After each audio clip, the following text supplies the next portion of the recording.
You're listening to Podketeers. Welcome to episode 430 of Podketeers. I'm going to try to make this intro quick because this is a super-sized episode where we go over things we heard at the D23 Expo, the experience, and the announcements. We'd love to hear your thoughts on things announced or the experience if you happen to attend the expo, and you can join the conversation on Instagram, Facebook, or Twitter. Just search for Podketeers.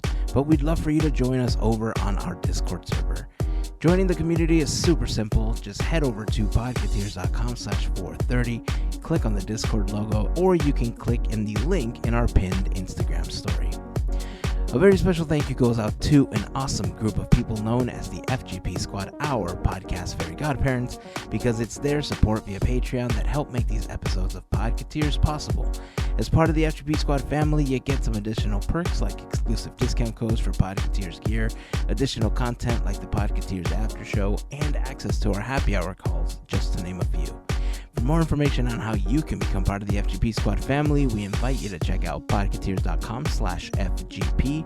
And as always, a super special thank you goes out to the FGP Squad for their continued support. So that's it. Let's do this. Let's get right into this. If this is your first time hanging out with us, welcome. We hope that you enjoy the episode and that you come back for more. And of course, if you've been hanging with us for some time now, welcome back, friends. Here is episode 430 of Podketeers.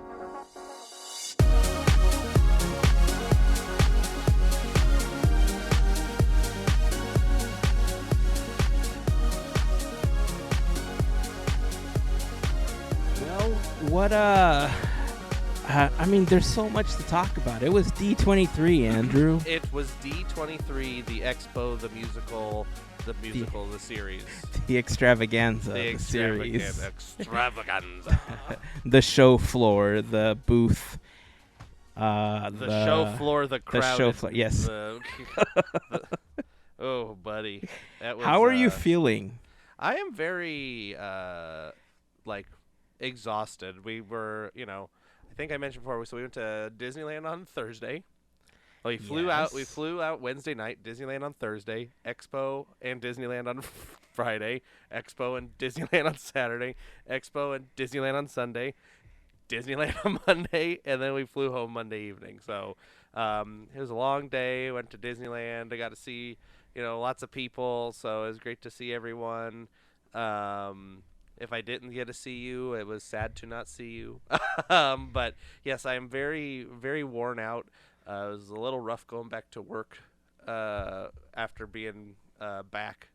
But yeah, I was excited. I was excited to see Heyzen at the expo. It was good and fun, and all kinds of. It was, it was good and fun. I'm happy to have been there, and I'm also happy to be home. Yeah. I was telling you guys I wasn't sure if I was going to make it out to the expo this year because, quite frankly, I didn't know how I was going to be feeling the morning of, the first day of the expo. And I woke up not feeling great, actually. And on Friday?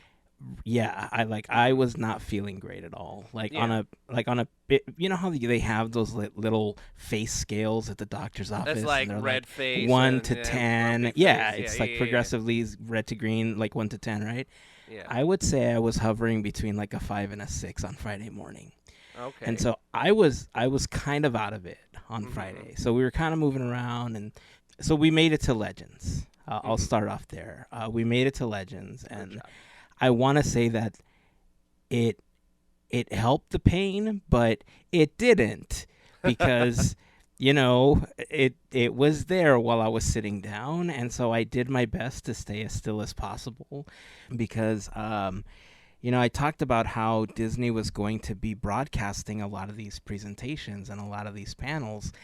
And I thought to myself, what's the purpose of recording these like we have in the past, because they're going to be available. you know, after. And so for myself, I reminded myself that a lot of things that go up on Disney Plus or any other streaming service, or, you know, even on YouTube, get pulled down all the time, you know, for whatever reason, because Disney wants to put them back in the archives or whatever the case is. And so I thought, you know what, I'm here, I might as well just record it. So I took my phone out, I started recording it, and it was fun. You know, I'm glad I had an opportunity to make it. I was seated far enough away from people that I think I was comfortable enough to be there. I was still masked up because I wasn't feeling well enough to not be masked. And it was a good time. They started off with a musical number with some of the cast members from Aladdin on Broadway and Frozen and Aladdin, and that was fun. And The Lion King, yes. And Bob Chapek came on stage after interacting with Mickey on screen, and he did not receive the reception that I think he maybe was expecting. I don't know. But wasn't it weird? Like, wasn't he originally not going to be there because he had some other commitment? Wasn't that the thing? Yeah, he was not going to be there. And so it was funny to see him there. But, you know, honestly, I don't understand the mentality of, I guess you could do whatever you want, right? You paid your money for the ticket, and if you're there and you want to express yourself like that, because some people booed him when he came on stage, and all I could think to myself was, do you think he cares? Like, he got your money already. Like, do you think he cares that you're booing him right now? So I mean, I think he might care a little bit. I mean, if he's a human being, which is still yet to be proven, I guess. But if he's a human being, I think it might sting a little bit to be booed. Like, even if you are getting the money out of it in the long run, it still might not be a fun experience nonetheless. I suppose. Yeah. And, you know, I have met Bob Chapek in the past. He was at an event that I attended several years back, and this was before he was running the company. And I will attest to the fact that, yes, he is a human being. All right. You know, some people may not want to hear that, but yes, he is a human being. We have confirmation. I do. And, you know, he spoke that day, and he spoke with a lot more compassion than I think people have heard him speak with over the last couple of years. So I can confirm that, yes, he is human.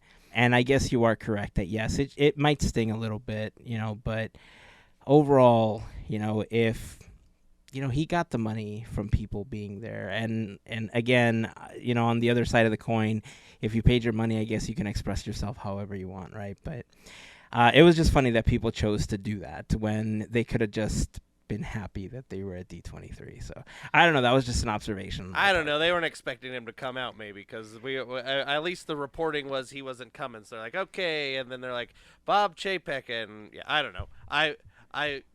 I can see why people booed him, but I wouldn't have been that kind of person. But I don't knock anybody for doing it.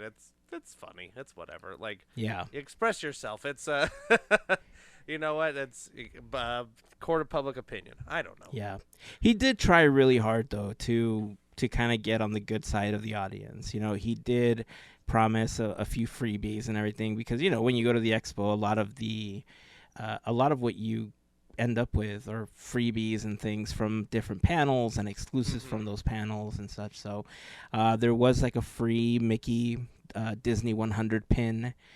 He talked about the little Mickey statue that you can get. It was funny to me, though, that they were broadcasting it live, and he said, you know, anybody, like, there were certain panels where I would hear them say things like, it's exclusive for you here at D23 in this panel, and then they would flash up like a code to go buy something where everybody watching online could also do it. You know, so there was, like, the exclusivity kind of went out the window at that point, because now it was open to anybody or anyone that's on the replay. Yeah. So if you're a D23 member, existing or new, anytime before January, you'll be able to qualify to get, like, the little Mickey statue that they had outside of the expo. It was like a Mickey 100. It's like the 100 logo. It's Mickey, like, I don't know. I think he's doing like a SpongeBob dance or something. He's got his arms kind of Yeah. like going weird, and he's got a foot up in the air. I'm not, I'm not knocking it, but it's an interesting choice for sure.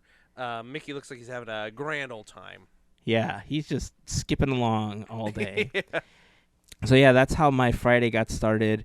By the end, I guess I went about half of the day feeling like that, trying to walk around, trying to do other things whenever possible.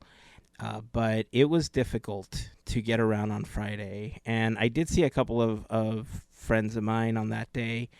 And even they were caught off guard because I felt so out of it on Friday. Mm-hmm. And so it was difficult for me to fully enjoy the day. Yeah. But, there's a part of me that's glad that I was there. And then there's the part of me that feels the way that I feel today. And I'm just thinking, what did I do? What did I do? So that was Friday. There's going to be a lot of stuff to talk about when it comes to D23. And I think we'll tell you some of our experiences about the expo as the episode continues. But we wanted to bullet point some of the panels that happened because there's just so much to talk about. I think in total they had just over 60 panels and exhibits or panels and talks set up that you could attend over the 3 days at the expo because it was set up over 5 stages. They had Hall D23 on the first floor, and then on the second floor they had the premiere stage, which, by the way, the premiere stage was so horrible to get to because it was in the North Hall section of the convention center. It was brand new. It was all the way on the opposite end. It was so far away from everything else, you could reach out the window and touch the Pixar pal around. Okay, that's how far away it was from everything else. If you were on the second or third floor, you could cross like a bridge that they made to connect the buildings. But if you were on the first floor, you literally had to leave the building to enter the other building to get to the North Hall. Yeah, that's like in the if you were at the expo but didn't have a chance to go to that stage, but if you got lined up in like the weird basement area on that side, that's the same building. Or if you've been in the last expo, they had the same kind of thing. They lined everybody up in this basement area, not in Hall E, which is on the complete opposite side, which is below Hall D. This was on right across from DCA, backside of DCA. It's that upstairs building in there, and it's a trek for sure. Yeah. So that was the second stage, and then they had the backlot stage on the third floor.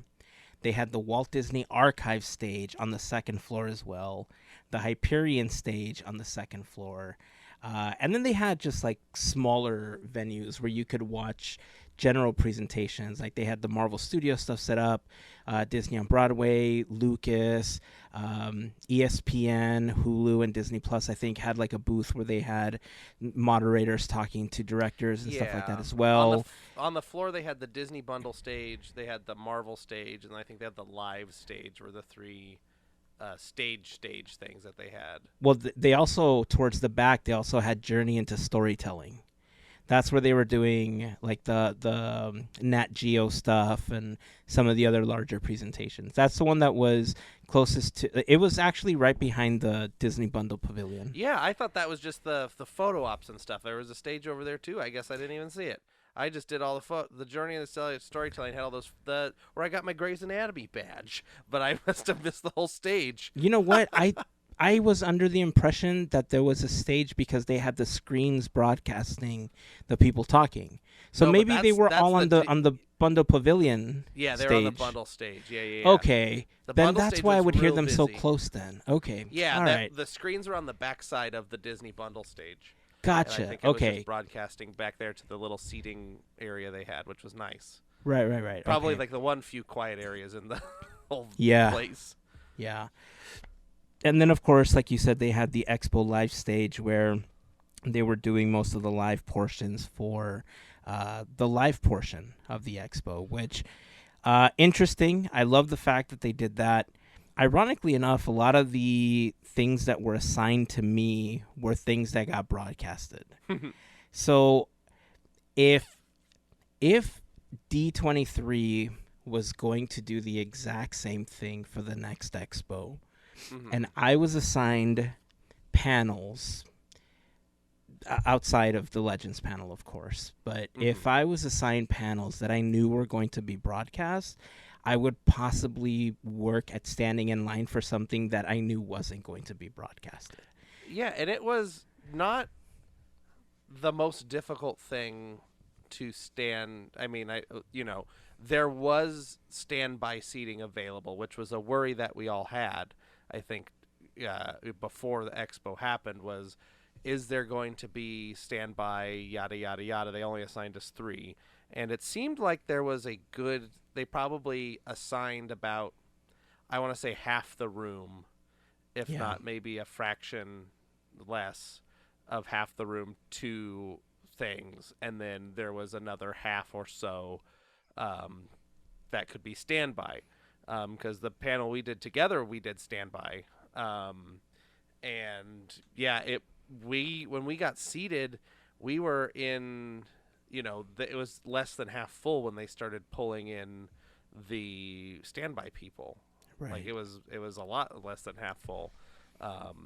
So it's interesting to know what those numbers are, what those percentages are, but we'll never know. We can just speculate. Yeah. I mean, as far as I could tell, I remember them saying these numbers at one point, so I don't know how accurate they are, but I feel like as part of the presentation, like in Hall D23, maybe it was Josh Tomorrow or somebody said something like, we have something special just for 7,000 of our closest friends or something. So it looks like Hall D23 held around 7,000 people at the max. And then I want to say that the premiere stage, which was the one, halfway across the world. That's the next largest one, I think. Yeah, right? that one held 3,000, I believe. And then all the others held, somewhere between 800 to 1,500 people, depending on which room or which stage you happen to be on. Yeah, I think the backlot stage, I had a panel in there, and that one was probably 1,500 to 2,000. I'm probably closer to 1,500. And then I think that archive stage we were in was about 1,000. And then I think the other stage was the smallest one of the lot. So I think spreading out the stages, I think, was a good move. As horrible as it was from a walking standpoint, the fact that people were spending so much time walking between panels helped. One, the show floor seemed not as congested as it has in the past. But it also could have been that a lot of people just didn't show up. That I beg to differ. So when I was on the show floor, it felt like I could not move. But that maybe I was just at the bad times. Yeah, at some points I was just where everybody was. Because it was, some points, it could have just been crowded points or intersections and stuff. Sometimes it was rough to get through. Stuff was really full. Maybe the walkways were a little less, but the lines for all the booths and stuff were pretty packed throughout the day. Oh, interesting. Yeah. It could have just been that we were on an opposite cycle then, because yeah, probably. There was only one time that I remember thinking to myself, I have to leave the convention center right now. I'm just not comfortable, because it did get congested, but it was shortly after something had let out of Hall D23, and I happened to be in that area. That's a and nightmare. So at that moment, I remember thinking to myself, I can't be here. I need to leave this area. And I was walking out of the convention center, and then I remembered how hot it was outside and how humid it was. And so I just kind of hung around the lobby for a little bit. Yeah, but and a every other time, there's a ton of people in there all the time too. There was, That's where all the hot tip, if you want to see a lot of the cosplay people, that's where they hang out. Go to the lobby or right out front. That's where everyone is. They're just hanging out. They want you to take pictures with them for sure. That's why they're there, is for you to see their costumes. So if you want to go find the good costumes, they're in the lobby. But yeah, the rest of the time I think it was comfortable enough that I didn't feel like I couldn't be there. There was enough, space. Yeah, there was enough space for me to walk around or, get away from crowds. I didn't stand in line for a lot of the experiences. Like, it was very few and far between that I actually stood in. And even then, I felt like I was a little tactical about it because I waited for some of the big presentations to be happening so that there were fewer people in those exhibits to go through them. Thing to do. Like the Wonderful World of Dreams exhibit was the example, the Imagineering one where they had all the models and stuff. I waited until I didn't see a line outside because I knew there was a presentation happening on the premiere stage and at Hall D23, and so that's when I made my way into the exhibit. So we happened to do that one the first thing in the morning, the first day. We just kind of wandered in, and that's where we started. It was funny. No line. We walked straight in. It was a fun exhibit. They had some pretty cool stuff to look at in there. We'll talk about that after. But yeah, I mean, in general, I was a little surprised about the broadcasting thing. And so I'm actually glad that I ended up recording the Legends panel, which is now up on YouTube, by the way. If you haven't seen the post, I posted it on our YouTube channel. So youtube.com/Podketeers. If you're not subscribed, help us out with a subscription. We're just under 400 subscriptions right now on YouTube, which is pretty great. I mean, let's bump that up, people. Yeah. You know what? It might. You want to help us out? Go hit that. Smash that subscribe button and ding that little bell and whatever the heck they say. I don't watch YouTube that much, so hit the subscribe button, smash the like, and then ring the bell icon for notifications, or hit that bell for I don't remember anymore. Maybe I should just go back and listen to an old episode. I'm not thinking straight. Can you tell? It's all right. My head is pounding, dude. It's a day. How about you, Hulk? Smash that like button and. Yeah, I don't know. We'll come up with something. We'll come up with something new. What's that? Yeah, I need to look up. I need I can't talk. I need a thesaurus to look up different synonyms for smash. Demolish that like button and yeah, we are going to need something because ultimately our goal is to post more videos to the YouTube channel, including some of the gaming stuff that we're planning and doing right now. I know. I got all these LED lights up in here that nobody can see. They got to be used for something, right? I installed LEDs and we got all kinds of stuff. LED. You know what LED is? If you don't have some colored LEDs in your recording room, are you really on YouTube? That's everybody has got. Right. You gotta have some sort of RGB microphone, RGB, all kinds of stuff. So on this episode of the RGB LED Talk, hey, we want to tell you about. Get into it. I got. So back to D23. I was a little surprised about what was recorded or how many panels were recorded, that no matter what stage you went to, they all had full production crews there. They had cameras on pulleys and on cranes, and they had them on stands and on wheels, and each room probably had at least 6 cameras covering what they were doing. So I don't know what they're planning on doing with them, because on Disney Plus they posted 2 videos. One, it was called the D23 Expo Daily Day 1, and then they did one on Day 2, but they haven't posted a Day 3 yet. And then on their YouTube channel, they're not there either. And normally the D23 or the Disney YouTube channel will have posted something by now. So I don't know if this is something that they plan on releasing later, but they have the presentations to post. Yeah. Maybe they're just waiting to edit them maybe or something, before they end up on Disney Plus. It seems like it's the most logical place for them to end up if they really want to start driving some traffic.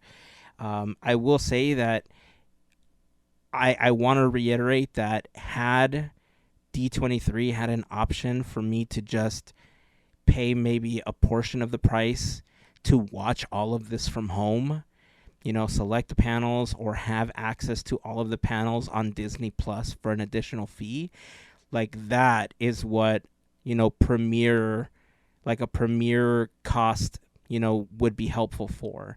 Not the release of a film, a Doctor Strange or a Soul or anything like that. Like an event like this, I think, is what that additional cost is perfect for. For an event that you can't attend. Yeah, definitely. Especially if they're going to have that production. Now, a lot of it is probably, just for internal or posterity. Like, I'm sure not everything is going to be intended, was intended to be put up and viewed.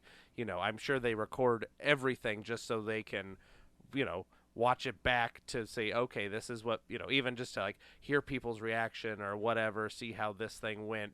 So, or to share with, other CEOs or higher ups that didn't attend. They keep like, okay, here's what this is, or here's your department thing, and here's the thing on Duffy, and here's the thing on people are excited about Duffy, or the whatever mysterious Benedict Society. I don't know. There's so many things. But yeah, the cameras galore. Yeah, I mean, I really do hope that they use this kind of as the catalyst for allowing or offering something like this the next time. I mean, I hope I'm not in the same situation next time where next expo. I hope I'm ready to go. We're gonna be jogging up those stairs, and we're gonna do a Rocky thing at the top. Sure hope so. I sure hope so. That's and then a trip the to goal, the parks hopefully. Afterwards, and we'll walk 2 miles. And by then, hopefully, this reservation system will have gone away, and they'll be back to just letting you in whenever, and back to the good old days, right? I hope so. I'm not holding my breath, but neither am I. But one can hope, right? Dream, right? Isn't that what the whole expo was about? Storytelling and dreaming. And dreams. We dream for a better time of 2014. That's right. So yeah, Disney Legends was a great ceremony. I was a little disappointed that Don Hahn wasn't there because I love Don Hahn and I love, the things that he produces. So I was really looking forward to seeing him receive his award. And sadly, he was not there. Last minute, he pulled out. Not exactly sure why. I hope he's okay. But he wasn't there, so they accepted it for him. Josh Gad probably had the best speech of the entire ceremony. He ended it with talking about an experience he had when he was 18 years old, and he went to get a job as a Jungle Cruise skipper, and he was rejected by the person at casting. If you have not seen that, head over to our YouTube channel.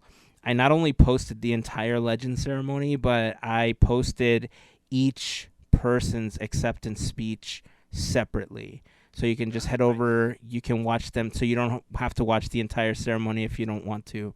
But at least take a look at Josh Gad's, because that was, it's my favorite forever. That is what I hold every speech to now, because it was awesome. And then just went there and I subscribed right now, and I nice did the little bell. Nice. And then Chadwick Boseman's brother gave his speech since he accepted his award posthumously. But it was nice to see some of his family accepting the award for him. And then we got another performance with some of the cast members from Encanto singing We Don't Talk About Bruno, which seemed to be the theme song of the weekend. Because everywhere you looked, there was a lot of stuff for Encanto and a lot of We Don't Talk About Bruno.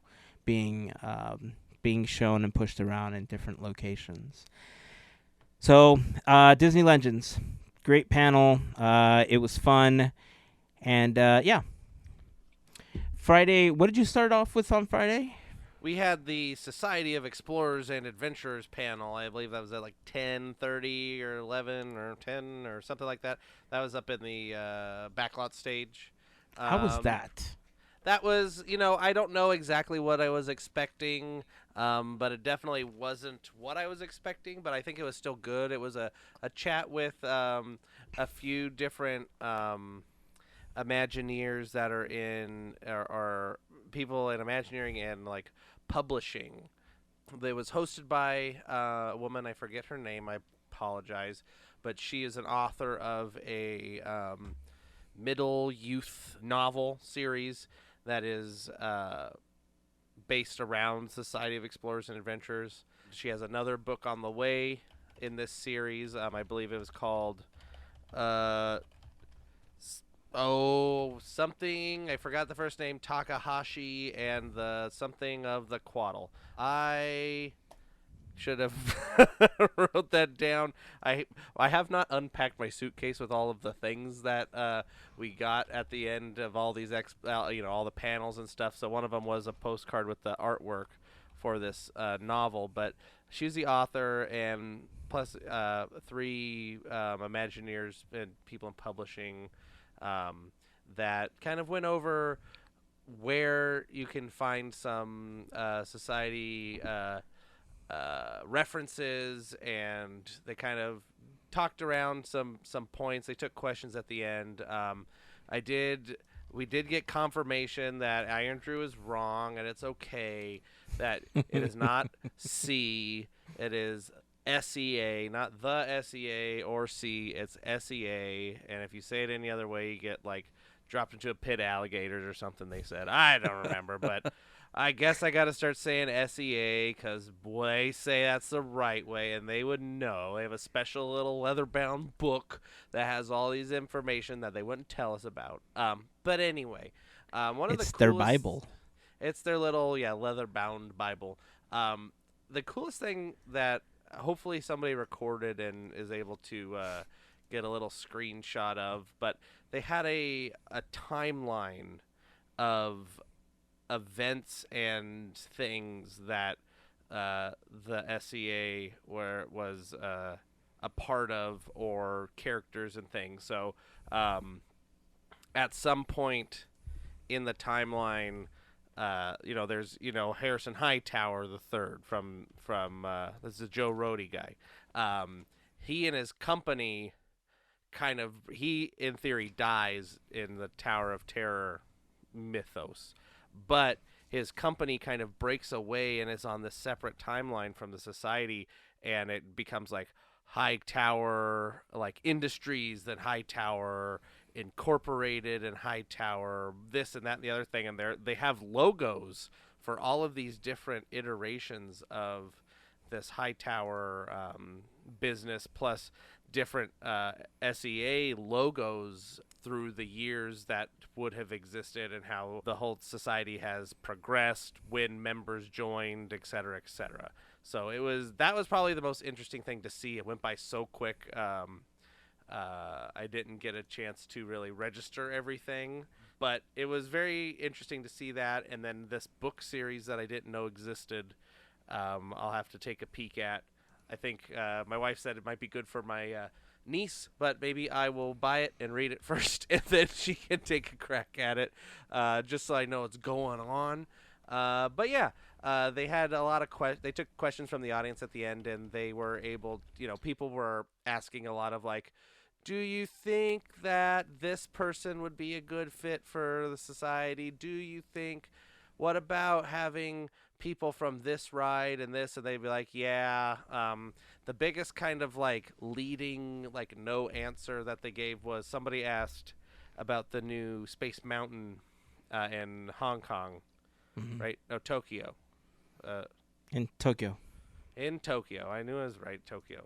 One of those two. Anyway, Tokyo, the new Space Mountain in Tokyo. That's right. And they said, this new Space Mountain is coming. This whole area is there an opportunity to include not just explorers and people from like Adventureland, because it's mostly like been an Adventureland thing, and do these more space explorers and etc. And they said that's something we can't talk about. So that's kind of an answer without giving an answer, because the way I read it is that's something that they're currently working on. So it is more than likely something is going to be tied in there. Whether or not it's big or not, we don't know. But that's kind of the biggest no answer that they got from the audience, from a question from the audience. So it was, and then they gave us a little postcard with the information about the book on it at the end. But yeah, this is a book series. Sounds cool. I was excited to see that. No word on if Sala or Shrunken Ned are part of the society. I want them to be, but I didn't bother to get up and ask a question of, do you think Shrunken Ned should be a part of the society? But yeah, so it was good. I enjoyed it. It was a good way to start out. The answer to that is yes. Shrunken Ned should be. Yes. Should be, 100%. Yes. Should be, not officially, but we'll get there. Yeah. So Julie Kagawa is the author that you're talking about. Thank you for looking all this up while I was rambling. I could see in your glasses everything kind of going. Yeah, so I looked it up because I didn't know who you were talking about. But Julie Kagawa is the author, and the books that she wrote are Shinji Takahashi and the Mark of Coatl, and Shinji Takahashi Into the Heart of the Storm. Mm-hmm. And these are, part of the Society of Explorers and Adventurers. So they are like, it's part of the lore. Yeah, they are official, which is super cool, I think. And I mean, when we were doing our episodes on the SCA, if you're interested, we did a 4 or 5 part series starting back in episode 350 where we talked about the Society of Explorers and Adventurers. I'm fascinated by this group, and I wish there was a series, a movie, a TV show, everything, all of it. I want all of it. Take my money when it comes to this. They did mention offhandedly them working closely with these people. We're working closely with whoever is directing that series, that Disney Plus series. Awesome. They did bring that up vaguely, so it's still in the works, supposedly. That's good to know, because that is something I'm definitely looking forward to. We created a similar timeline when Mel and I were talking about the SCA, and I think we outlined everything as well. If it wasn't as part of the episode, I know that we posted it somewhere. So we have 2 versions of those episodes. We have the 4 separate episodes, which you can listen to by signing up for our stream on any of your favorite podcast apps. But if you're part of the FGP Squad, over on Patreon, we posted one entire episode that had all of the additional episode intros and additional plugs for stuff. It was essentially just the info of the SCA in one giant episode that you can listen all the way through. Because it's basically how we did it. We kind of just recorded all the way through, and then it got split into multiple episodes. So, if you're interested, check those out. Those are super fun. And obviously, as they add more characters, we'll be updating that in the future. But I know what you mean about them not wanting to talk about stuff. It was a little different for the parks panel, which I think we're going to talk about next.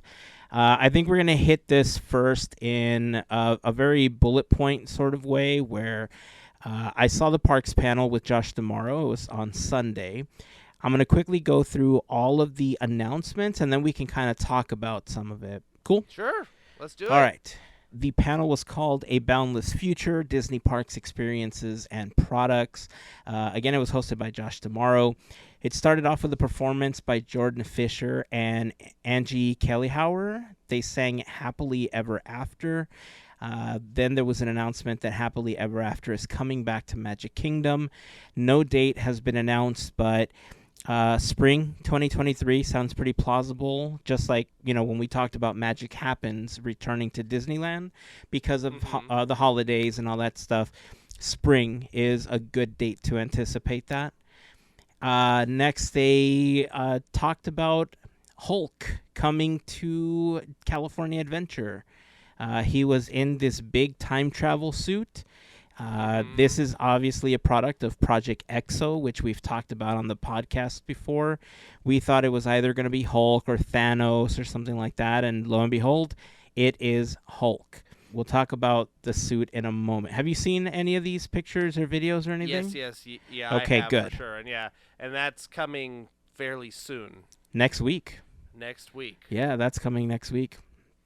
Then we got our first look at Din Djarin, the Mandalorian, coming to Star Wars Galaxy's Edge.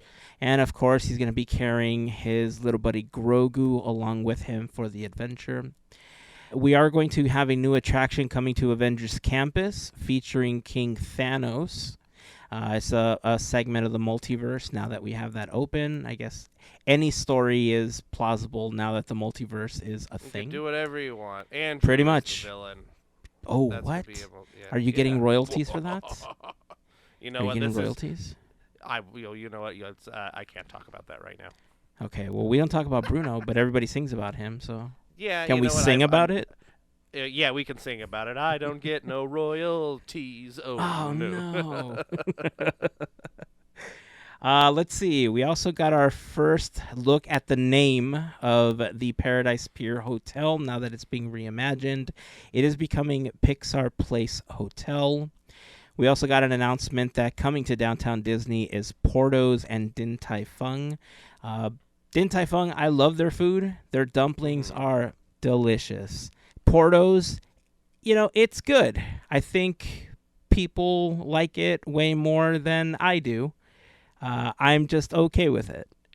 But hey, I'd it's be coming happy to Downtown with a Disney. Red Robin going to Downtown Disney for all I care. I just want something that is like easy sometimes. It's like everything Downtown Disney, I don't want to get a whole tangent here, but everything Downtown Disney just like is like a to-do.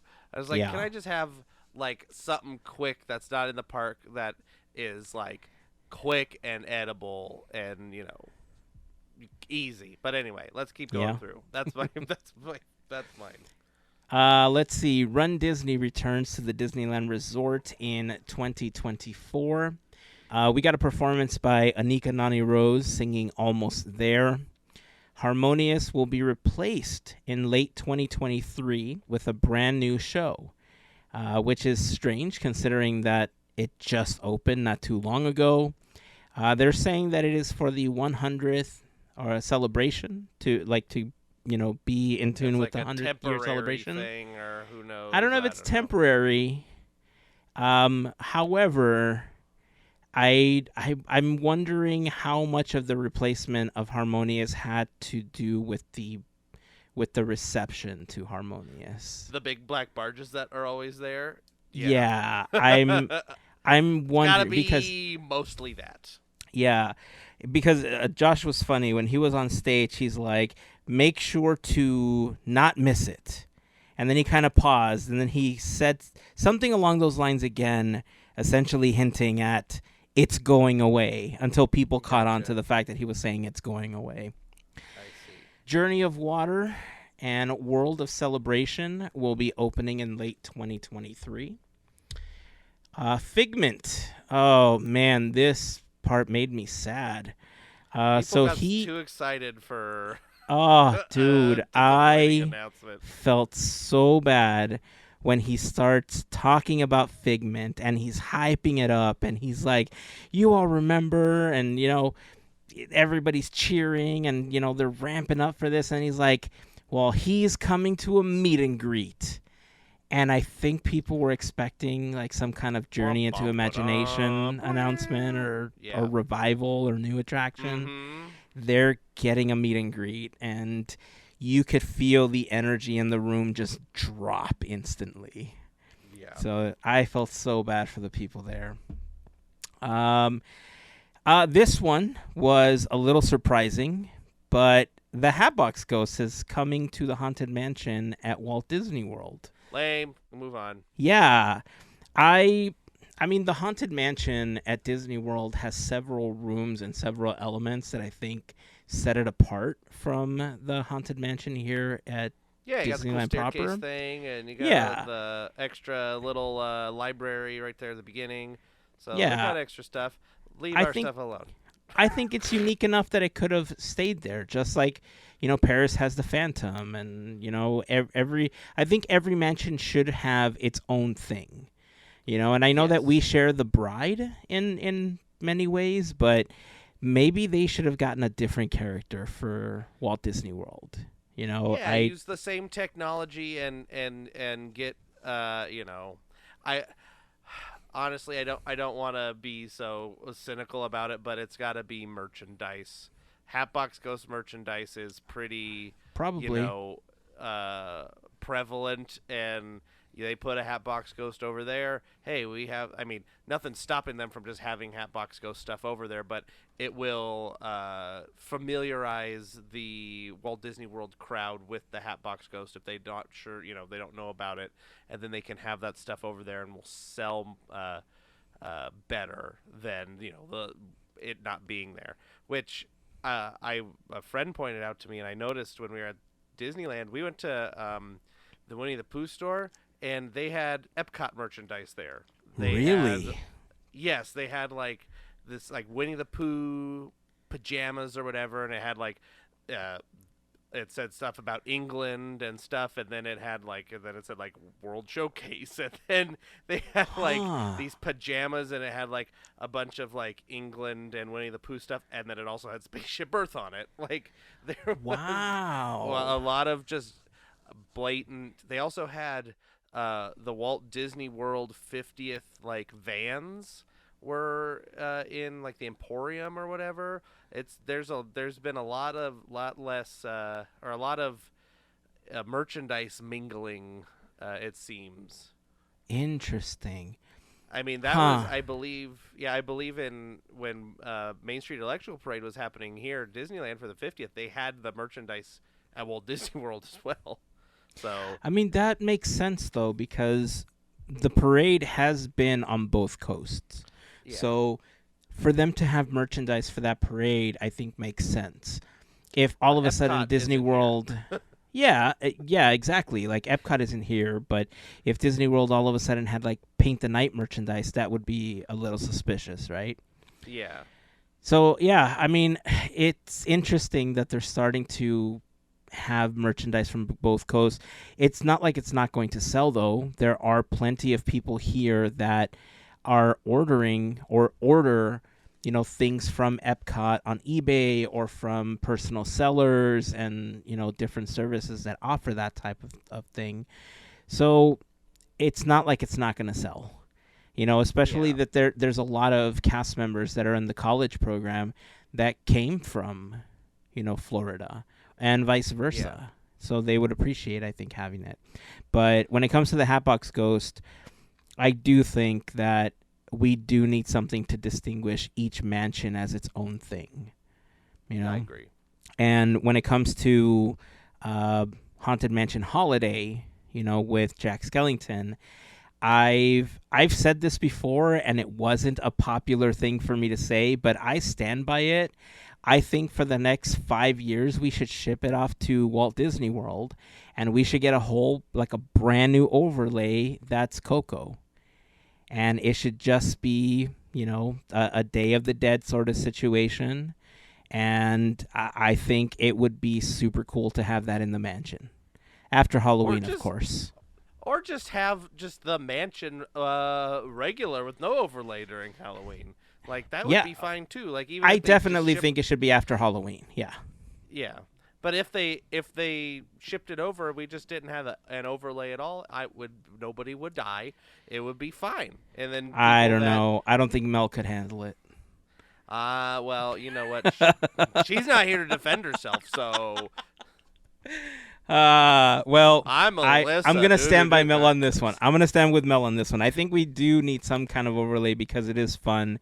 I think it is upsetting for some people that come specifically for the Haunted Mansion during the holidays, and they get Mansion Holiday versus the regular Haunted Exactly. Mansion. But if I had a choice, I would say let's send Mansion Holiday to Walt Disney World for the next 5 years. We get Coco for the next 5. And then after 5, they switch. We get Mansion Holiday back and they get, a Coco, overlay over there. But, Imagineering, I know you're listening. There's a few things that were announced at this D23 Expo that were very similar to Armchair Imagineering ideas. So we'll get to those. But you're welcome. Let's see, where are we? Tron Light Cycle Run is now officially opening spring of 2023.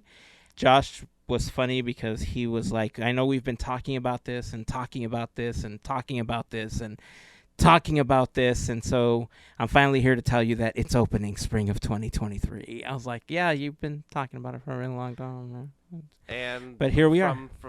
Stuff I've been reading now, it's not 100% information, but compared to other attractions in its current testing state, the attraction should be ready to open by November, but they're pushing the opening till next year for an undisclosed reason. And I don't want to drum up rumors, but in theory this attraction could be testing sooner than spring 2023. So here's hoping that maybe some people will get a right on it earlier.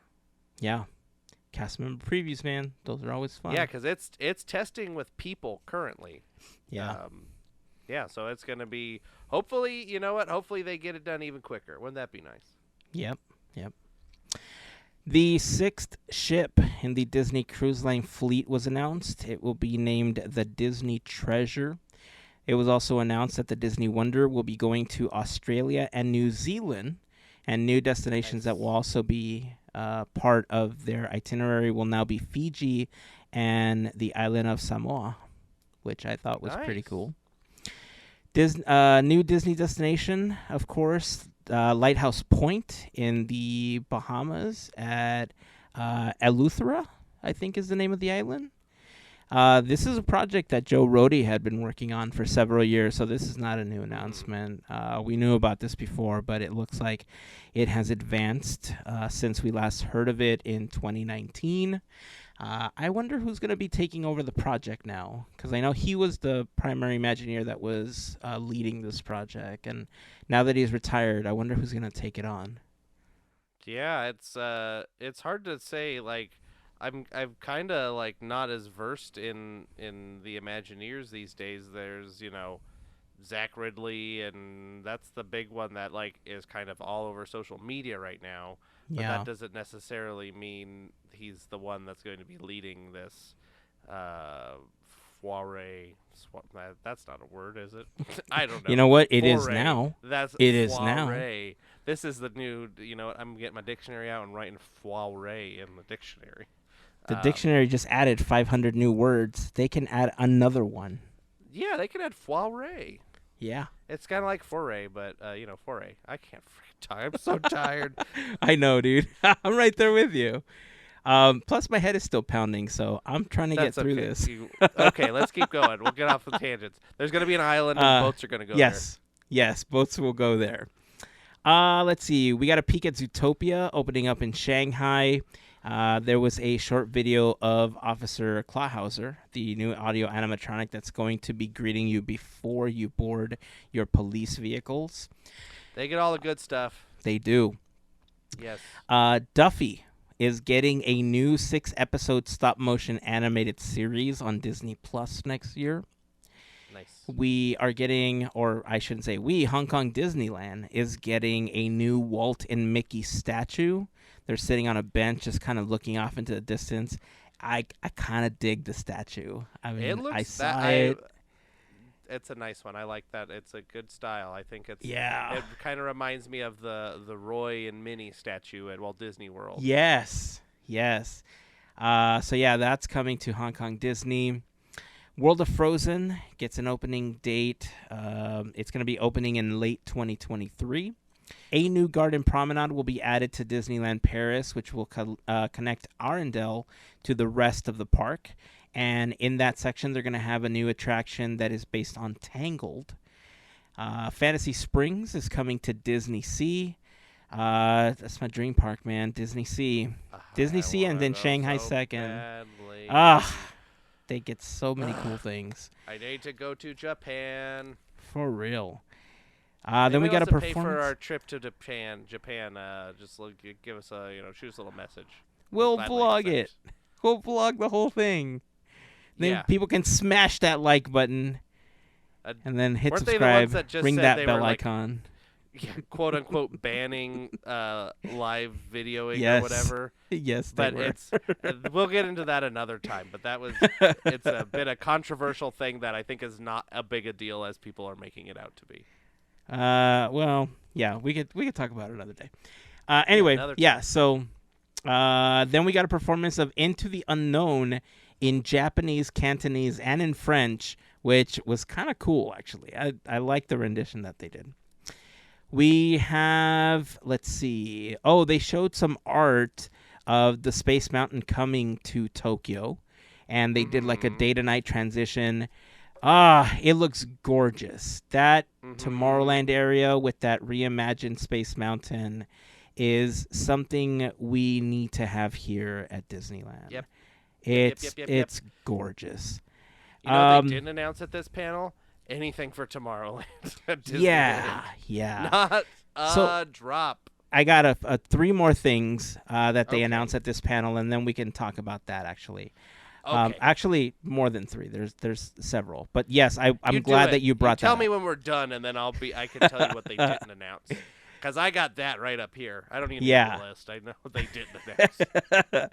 So then he talked about blue sky ideas and what could be at the Magic Kingdom, right? He talked about Dinoland USA possibly becoming a Moana and a Zootopia area. They talked about, what could be on the other side of Big Thunder Mountain, and then they said, we see the little town of Santa Cecilia and maybe Casa Madrigal over the mountain. And then they're like, oh, well, do you want to talk about one more thing? And this part of the presentation was super interesting to me because he went out of his way to say these are not things that are happening. These are ideas that we're tossing around, but we want to show them to you so you know what the blue sky process is like. And I felt it was more of a just kind of a temperature, of how people are feeling. And yeah, it's a room of 7,000 people, but they get a good idea of what might be more popular before they invest a whole bunch of money into it. Because they mentioned those items, and then they said, we're thinking about an area that's overrun by villains. And I thought, wait a second, Josh. Were you listening to our Armchair Imagineering episode where we laid out an entire area for this? If not, please refer to this episode of Podketeers because I think you'll have very many great ideas. It sounded very similar to what we had talked about already a couple of years ago. So yeah, I really think that outlining a villains area and these things with, things from Encanto or Coco, they were all just their way of testing the waters to see what people would be most interested in. And then they can kind of go through the development process. And then they rounded out with some announcements for the Disneyland Resort. And these were the things that were announced for Disneyland. A new platinum-infused decor. Because, platinum decor. Special entertainment moments throughout the resort. Magic Happens will return in spring 2023. You totally nailed the date on that one. New Nighttime Spectacular is coming to DCA. It is World of Color 1. At Disneyland, we're getting a new fireworks show. It's called Wondrous Journeys, which will represent all 60 animated films in the show, which I think is a Herculean task, to say the least, to represent 60 films in a fireworks show. You know what? I still think that their fireworks show should have been what I talked about a couple episodes ago, the Walt Disney Company portfolio extravaganza, where it's every, stuff from every thing that has ever been produced by or owned by the Walt Disney Company. This I sounds think like a that's what it should spin-off. be. This sounds like a spin-off of your idea. I'm gonna. You keep going. I have a complaining tangent to get onto, but property it's not per time. minute. I Keep think going. they heard the episode. Anyway, so the final thing was that they debuted the song that's going to be a part of Wondrous Journeys. The song is called "It's Wondrous," and it's a song. It's very folksy. It's unlike anything that we've heard as part of the fireworks or parades at Disneyland. It's very of Monsters and Men to me. That's the type of music, like folksy music style, that I the vibe that I got from it. Like what's that band? It's very Mumford and Sons. Also, that's what I was thinking. Mumford and Sons. Okay. Just they're like mandolin and stuff. Like, I mean, it was very guitar heavy. It was very folksy. It's very different. I want to say that I want to be clear. It sounds different. I don't want to knock it yet because I don't know what it's going to be like when I see it with the fireworks show. I mean, if the fireworks show is, queued up to it so perfectly that you lose yourself within the show with the music, it might be the perfect companion to it. And even when I heard Magic Happens, it was a slight departure from some of the other types of music. Not a heavy departure, but it was enough of a departure that it sounded like a pop song adapted to a Disney parade versus a song created for a Disney parade, right? Yeah. And so this kind of feels the same way. It feels like it was a song created and that is being adapted to a Disney fireworks show to celebrate the 100-year anniversary versus a show that was created specifically for the anniversary. They were really on, TikTok. The sea shanties are really big, and so I think that's where they got their idea. No, I'm not going to hear anything else. I'm going to hear a sea shanty every time I hear that song. I mean, the tempo wasn't that hard. I mean, it wasn't that heavy, but it's enough to. I mean, look, there's a preview of it online. If I find a single version of it, I will put it in the blog post for this episode, podketeers.com/430, and you judge for yourself. But if I find it, I will also post it on Discord because I want to hear what you all think about it. I mean, it's not a horrible song, right? I want to be clear about that. It's not a horrible song. It's just not something that you're used to hearing as part of a Disney fireworks show. This one will need some context with it. We'll see. We'll wait and see when the show happens. Yeah. All we can do, right? So that was the Disney Parks and Experiences. There was a lot of stuff that we had previously heard before. This Parks panel was definitely different than the last one that we had.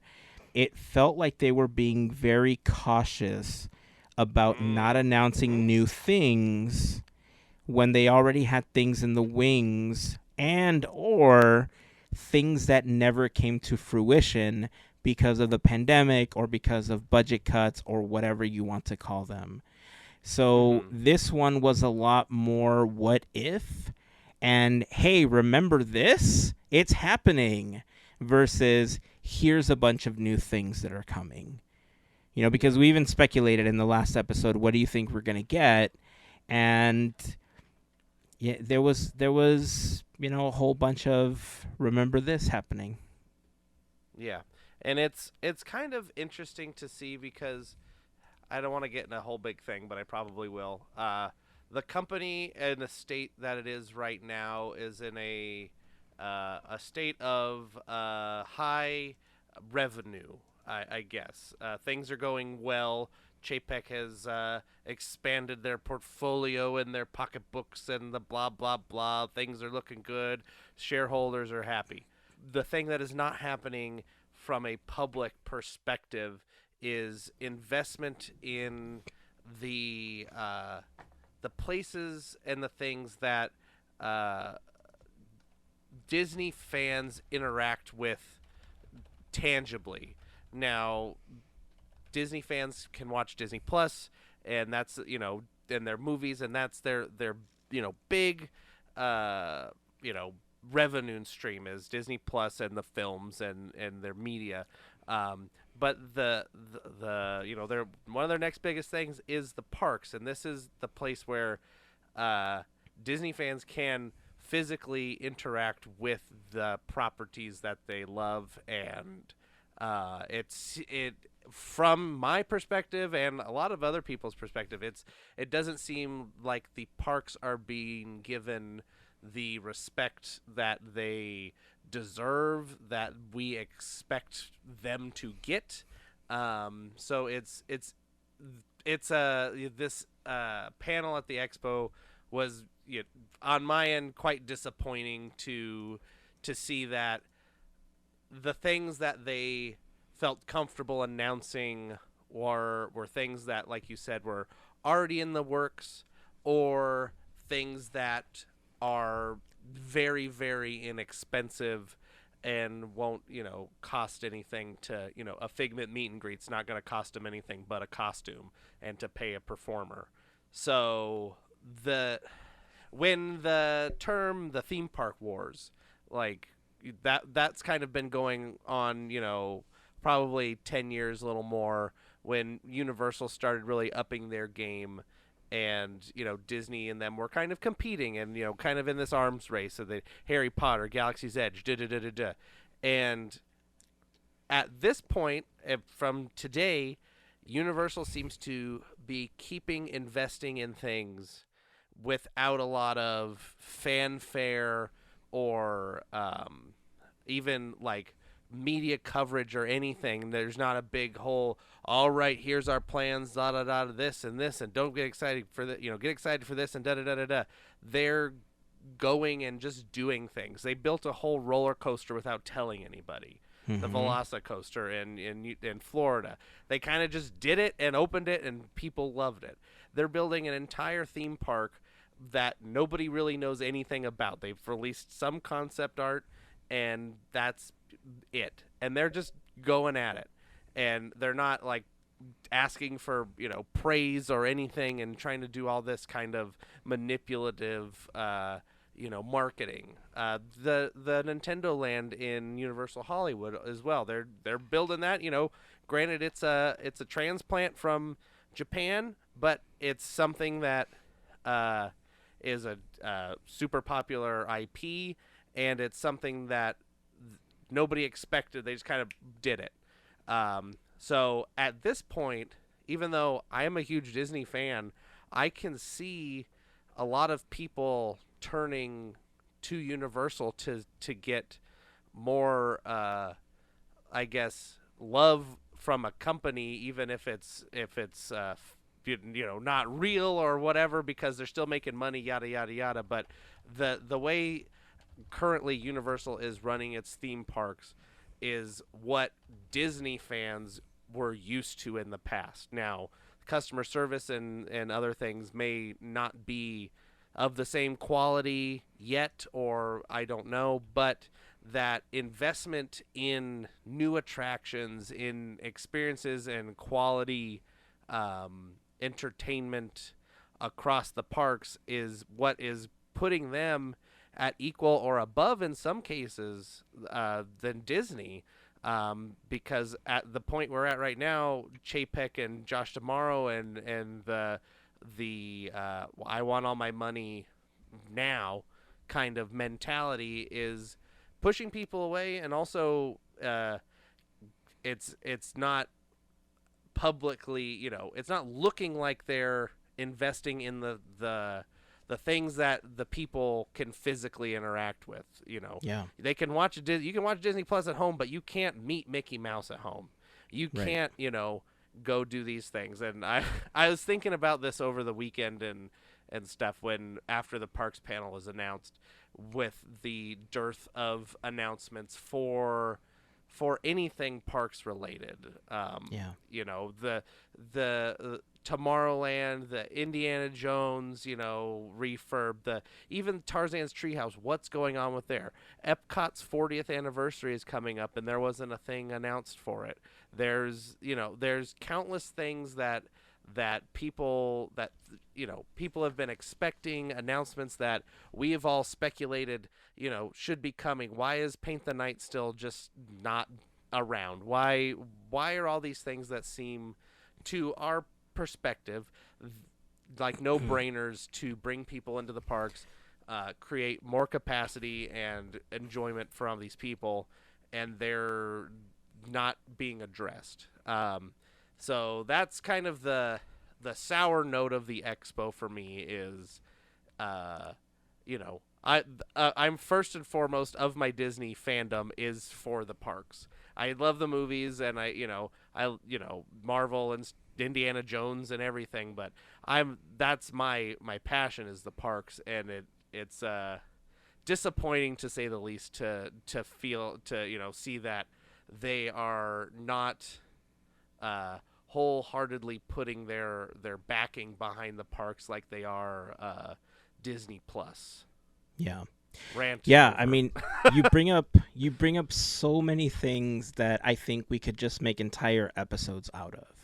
You know, because there's so much to discuss when it comes to a lot of the points you made.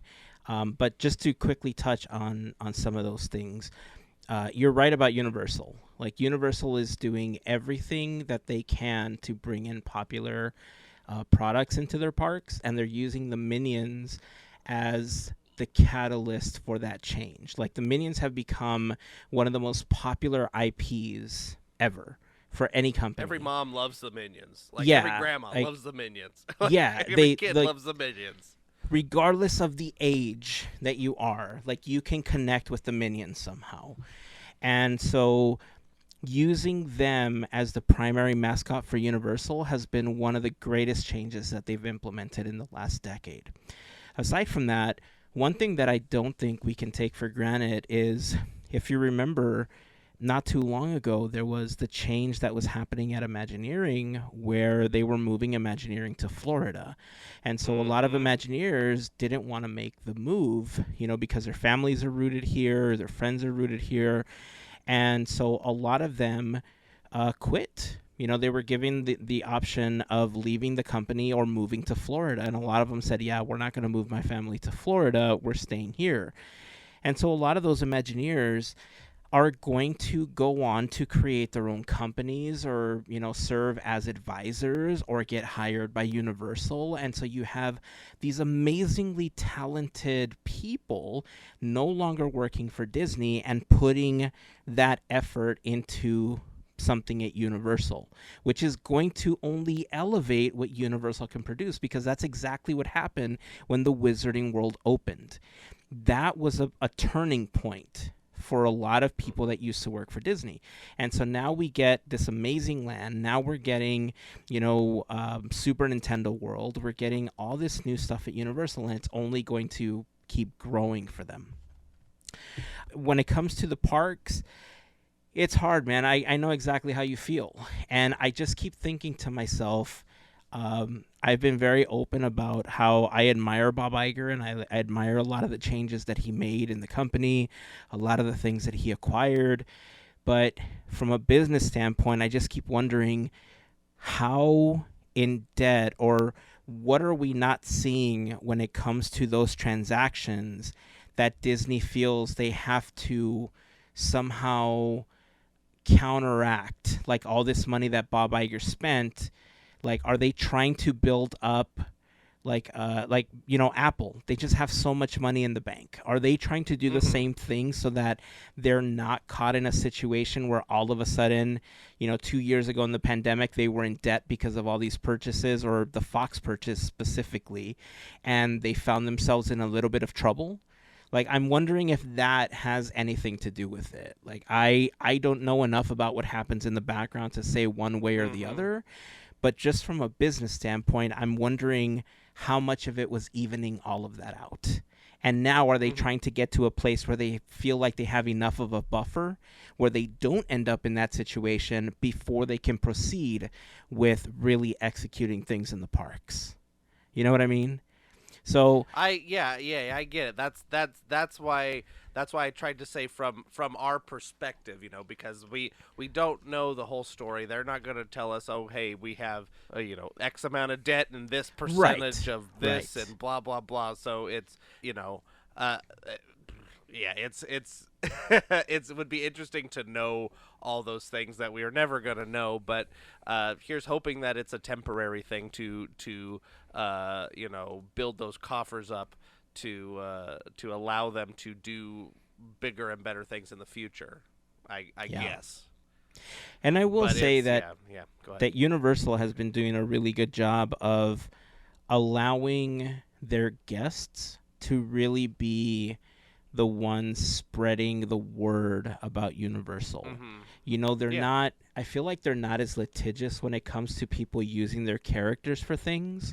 And so the ability for people to use those characters helps people connect with them a lot more. Now, granted, Mickey, Minnie, Donald, Goofy, like all these characters that have been around for years don't necessarily need that because there's so many people that are already pre-connected to them that they don't face the same challenges. But when you have Universal throwing snark out at Disneyland on Twitter and other social platforms, like when the annual passes got canceled at Disneyland, Universal responded on Twitter like, we still love our annual pass holders, like come get an annual pass, and they're reasonably priced. Now, granted, there's not as much park, but they're still, you know what? I could buy one, fairly easily and not hurt too bad at all. Yeah. And, I mean, Knott's Berry Farm is the same way, minus the snark, right? Like, there's a pretty reasonable... But they have a lot of really nice things, and they have a lot of great food and everything, so... Yeah, Knott's has a lot of heart, I think. Knott's has a lot of, real, what do I want to say, down hominess. It's not a big, it is owned by a big company. It's owned by Six Flags. I'm pretty sure Cedar Fair owns Knott's Berry Farm, but they seem to be kind of just left to their own devices at Knott's Berry Farm, and they kind of just do some fun stuff, and hopefully you like it. Like, that's kind of it seems like the vibe from Knott's Berry Farm. Yeah.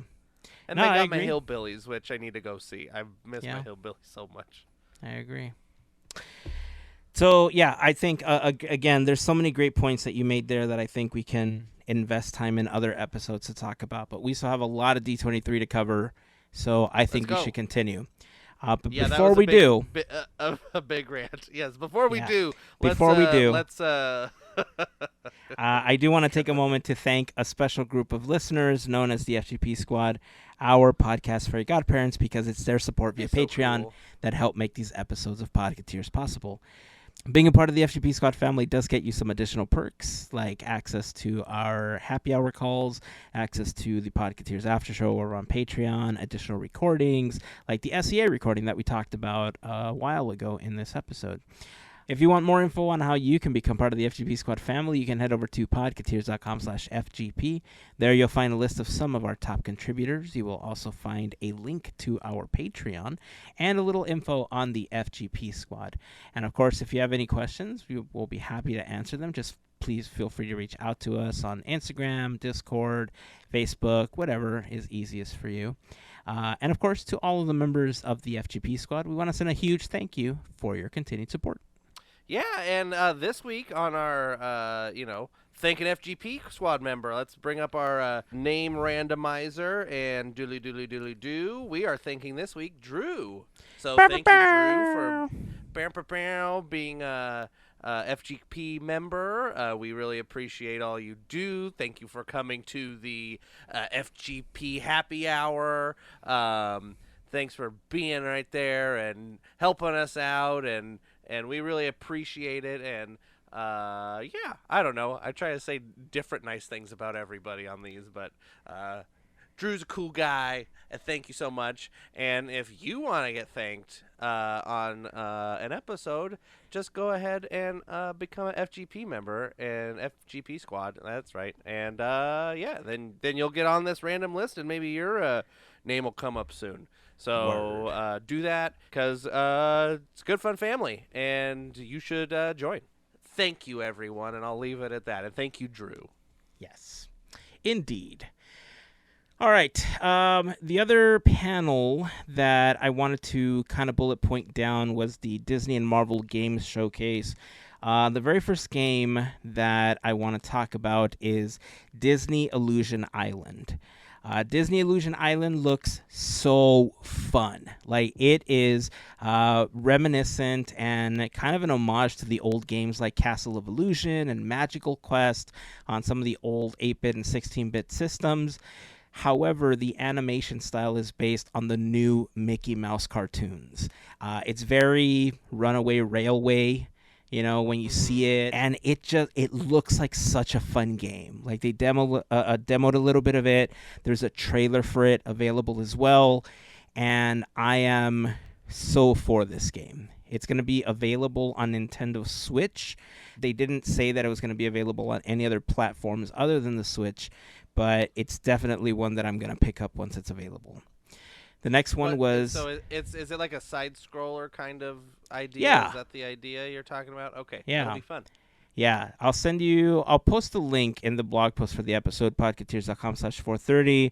I'll post it up on Discord, and then you can take a look at it because it looks like such a fun game. Kind of like a Cuphead almost. Yeah, kind of. Kind of like a Cuphead style. Anyway, I keep interrupting. We got to get this episode on the road. Yeah. The next game that I'm interested in getting is called Midnight Suns. This is a game that is going to have Marvel characters, and it's scheduled to be out, I believe, December 2nd of this year. It's a slightly darker game that's based on a 9-issue run of the same name. It's called Midnight Suns Unlimited. And in short, it's Marvel characters that we're familiar with, like Iron Man, Ghost Rider, Blade, and among a whole bunch of others, obviously, that you meet throughout the game. But they are fighting against a demon named Lilith, who is the first wife of Adam, but then she left the Garden of Eden to be the ruler of demons. And if you've been watching the Chilling Adventures of Sabrina, you might be familiar with the character because she was a big part of that series, especially towards the end there. But it's basically Marvel versus the Underworld, and it's supposed to be on all major platforms, PS4, 5, Xbox, PC, Switch, everything. So that's definitely one I want to pick up once it's available. We have Avatar Reckoning. It's Avatar. It's a game. It's a reckoning. It's coming. We got an official Avatar. I reckon. Yeah. We get an official trailer for a Disney Mirrorverse, which will feature a Haunted Hallows event starting October 6th, which I thought was pretty cool. I haven't played any demos or anything. Right? Yeah, I haven't played. It was primarily to feature the Haunted Hallows event and some of the new things that are coming to the game.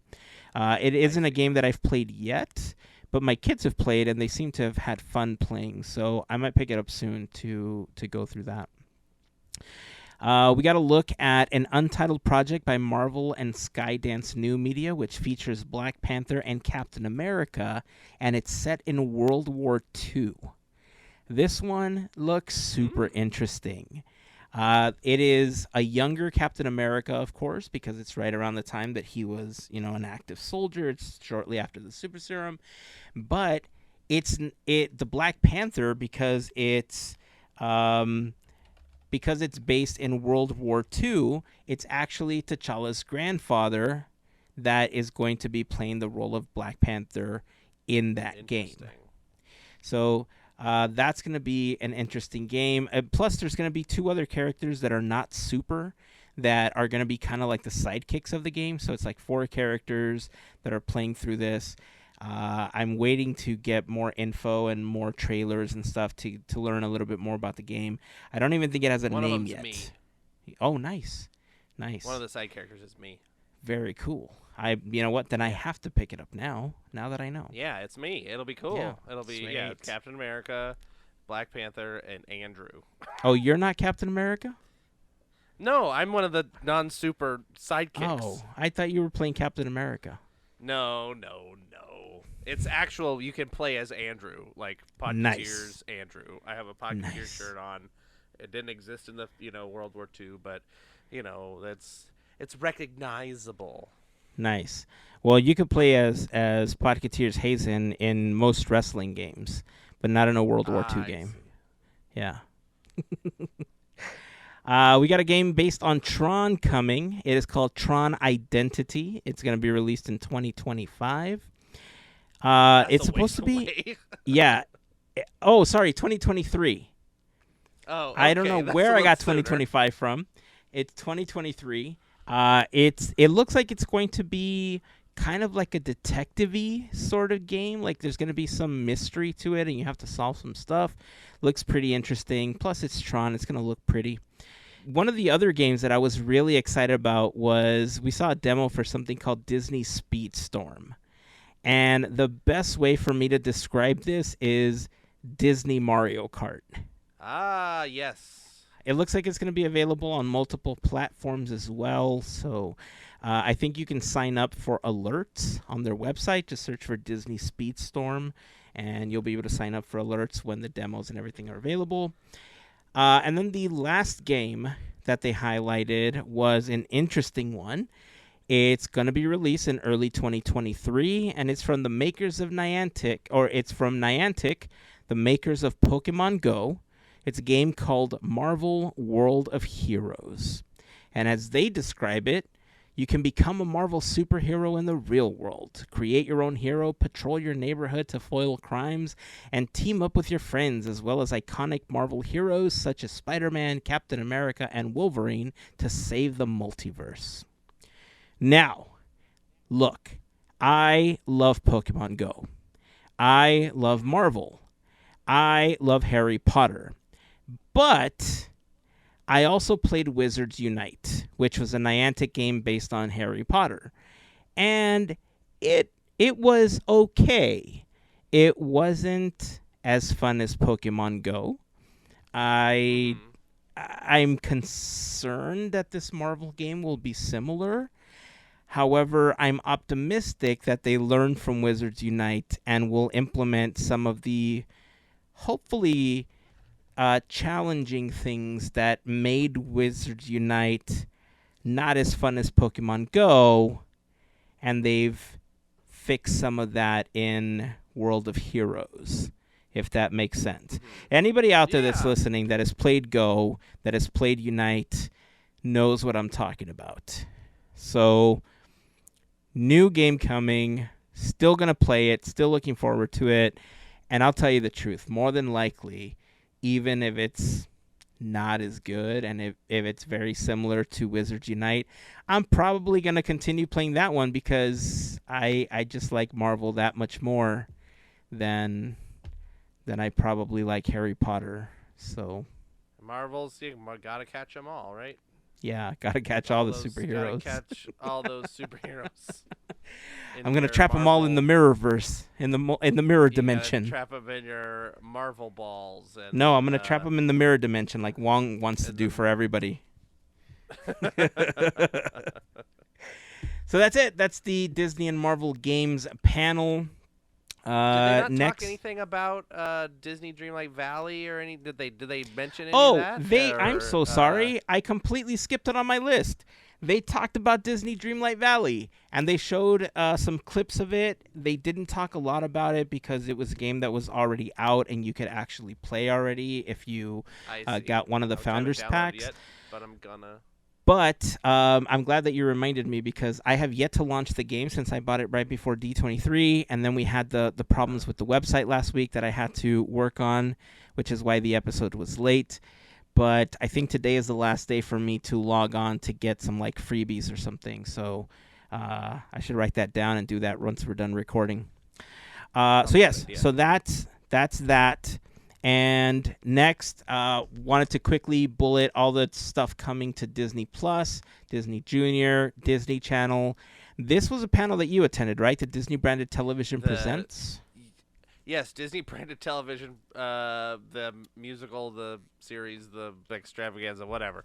It was quite interesting. They had a lot of musical performances. They had Dan Povermore and what's the guy's name, Swampy Marsh guy. They came out and did a rap based on Disney branded television that they worked in the phrase Disney branded television. So I thought that was interesting. It started out with a performance by Dr. Teeth and the Electric Mayhem. So it was a good fun time. There was a lot of celebrities came out. I always screw up his name. Hai Kwan. Short Round, if you know, from Indiana Jones. He's going to be part of a new series on Disney Plus, American Born Chinese. This is his, big return to the screen. I think after hearing this, I think the monkey on that poster had to do possibly with this. The Monkey King is a big part of this the American Born Chinese series, and they brought that up a lot. So remember, there was that monkey that we didn't know what it was on there. So could be that. There's a couple different monkey announcements, but I have a feeling it might have been in reference to that. But yeah, it was a good, fun panel. We can run through what they announced, and if I remember anything, I'll chime in, I guess. Cool. So I'm just going to quickly go through these. So on Disney Plus, some of the new things that we're going to be getting over the next year or so are the Muppets Mayhem, High School Musical, the Series, Season 3, American Born Chinese, Percy Jackson and the Olympians, The Proud Family, Louder and Prouder, Growing Up with my favorite person in the world, Brie Larson. She is a creator, and I believe she is also hosting that. Best in Snow. It's like a documentary series. Yeah. Best in Snow, Pentatonics, Around the World for the Holidays. Love me some Pentatonics. The Hip Hop Nutcracker, The Santa Clauses, National Treasure, Edge of History, Marvel's Moon Girl and Devil Dinosaur, a couple of documentaries named Choir and Madhu, Big Shot Season 2. I was happy to see this on the roster because I love Season 1, but Doogie Kamealoha, MD, is coming back for a second season. Prom Pact, and that's it for Disney+. Disney Junior is getting a series called Star Wars Young Jedi Adventures. Disney Channel is getting Under Wraps 2, Descendants 4, and a season of Raven's Home. Moon Girl and Devil Dinosaur looks very cool. The cast came out. It was great. Lawrence Fishburne is a producer on that and also a voice, I believe, of the villain. There was I'm trying to remember. They also announced they did like a couple other announcements with I think they're just like talking about the Playhouse Disney Junior kind of a series like Doc McStuffins. They brought out Doc McStuffins, and they brought out Princess Sophia, and who else did they bring out? I don't remember, but Vivette Nicole Brown was there, and what's his name from Scrubs? He was there. So there it was fun. Scrubs. Oh, Donald Faison? Yes, Donald Faison. He was there, and they're talking about stuff. Maybe that was the Star Wars one. I don't remember. No, it wasn't the Star Wars one. That was right. It was stuff. It was fun. The Muppets were definitely the highlight. Catherine Zeta-Jones was there with the cast of National Treasure. So that looks quite interesting. Brie Larson was there and brought out one of the stars of that documentary series Growing Up. Who else was there? I don't know. It was Tim Allen came out, and it was very funny because it was hosted by Raven Simone and darn, I forgot her name. Not important at this point of the story, but basically there's a giant teleprompter in the back and they can read off of it. I was watching it very closely to see what was going on and what was coming up because that's what I do. But when Tim Allen came out for the Santa Clauses section, he read nothing off the teleprompter and kind of winged it. and was like, "Yep, okay, so I'm supposed to come out here and say this, but you just want to know that the Santa Claus is going to be this, and it's about story and this and that, and Bernard's going to be there." And the Bernard was nothing on the teleprompter at all.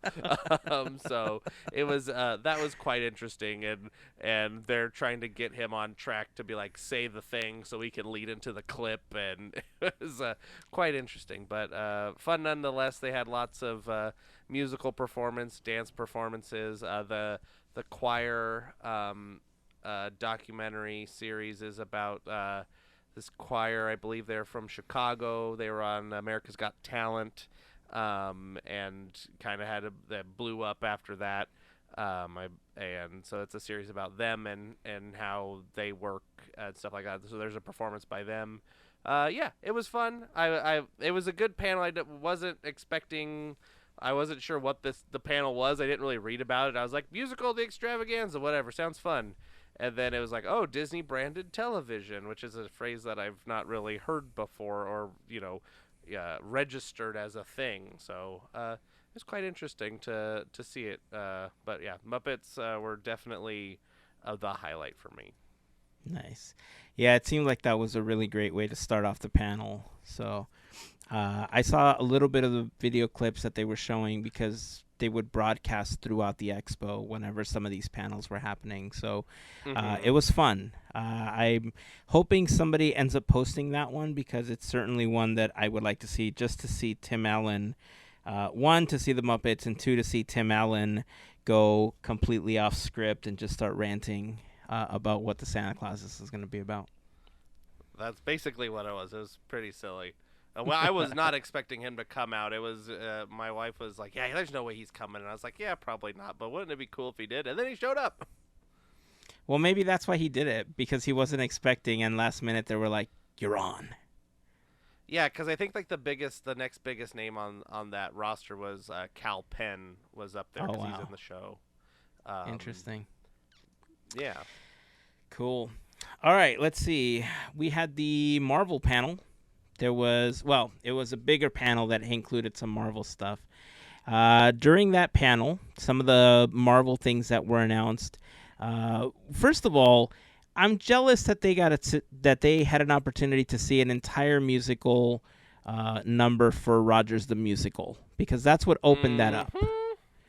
Yes, I saw that, and I am jealous, and hopefully that means they're realizing how popular Rogers the Musical is and maybe expanding that a little bit. Yeah, coming to the Hyperion and or whatever they decide to name that once Avengers Campus expands into Hollywoodland.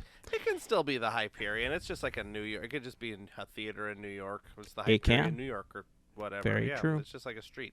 Yeah. Very true. Easy peasy, breezy, beautiful cover girl. So I did get an opportunity to watch a recording of this. So to just quickly go down the line, the recording that I saw did not have any of the exclusive trailers. So I thought it was nice and respectful that the person stopped recording, or at least removed them after they uploaded their video. But it started off with Rogers the Musical. Then we got an exclusive new trailer for Wakanda Forever, which included footage that we had not yet seen before. It was slightly different than the one that was at Comic-Con, and it did explain a little bit more about what's happening in Wakanda now that T'Challa has passed, and the fights that are happening, with the Wakandans. So we have a little more story now. It's a little bit better, and hopefully that drops soon so that we can enjoy that as well. Ryan Coogler, who is directing Wakanda Forever, stayed on stage because he is also directing Ironheart. He started talking a little bit about the production of that Disney Plus series, and confirmed that Anthony Ramos from In the Heights and Hamilton will be playing the Hood in that series. We then went on to get some information about Ant-Man and Quantumania. There was pretty much the same trailer that they showed at Comic-Con. Again, just like Wakanda Forever, same Comic-Con trailer, but with a few added scenes. This one, I believe, had an extended scene with Ant-Man and Kang the Conqueror. So there's a little bit more dialogue between them, which gives some more context to the talk that they're having. We got a look at Werewolf by Night. This is a Halloween special that's coming to Disney Plus on October 7th. Dude, this looks so good. Like, there's a trailer for this out. It looks so good. It looks like it's coming from the mind of Tim Burton, but it's directed by Michael Giacchino. Yes, music composer Michael Giacchino. Guy. Yes, and it looks like old school black and white monster movies. It's made in that it has a little bit more effects to it and everything, but like if you watch the trailer, you are going to be anticipating this to drop. It looks really good. I've only seen a little bit of it, but it looks very noir, kind of inspired. And yeah, it's interesting. It's like a Marvel Studios special or something is how it's being branded. And so it'll be interesting to see if things like that continue, you know, one-off little just character things that they don't intend to tie into the whole universe. Because it'd be nice to just explore some characters and get little one-offs like this. Mm-hmm. It is the multiverse. They can do whatever they want.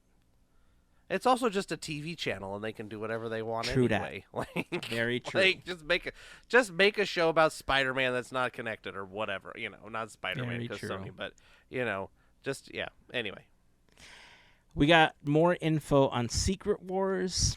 We're getting a Loki season 2. Fantastic Four finally has a director. Kevin Feige was on stage, and he pointed out that Matt Shakman will be directing Fantastic Four. Matt Shakman had directed Star Trek 4. People at the panel were also able to see a scene from an upcoming episode of She-Hulk where she's interacting with Daredevil on a rooftop. They brought out some of the cast of Captain America New World Order to talk about the film.